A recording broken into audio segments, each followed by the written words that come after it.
The Republican Party of Texas just announced it'll move toward taking its 2020 convention online. The convention started today, but the city of Houston canceled the party's contract to hold the event at its convention center in downtown Houston. KXAN's Wes Rappaport spoke with party chairman James Dickey about the changes after the Texas Supreme Court denied the Texas GOP appeal.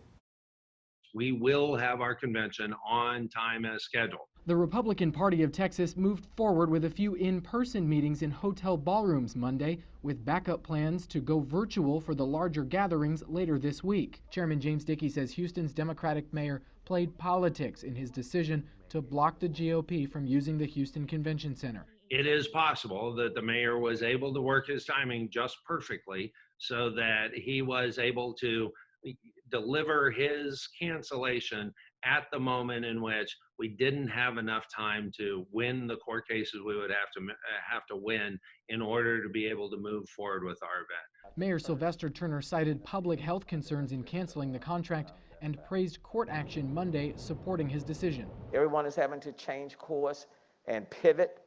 That's just the mode in which we are in. What lessons do you think that the Republican Party, whether state or the National Republican Party, is taking away from this? Democrat elected officials, whether it be city council and mayor or governor, will absolutely take every opportunity they have to infringe on the rights of their political opponents and to suppress the ability of their citizens to earn a living or try to restart the economy or anything positive. Wes Rappaport, KXAN News.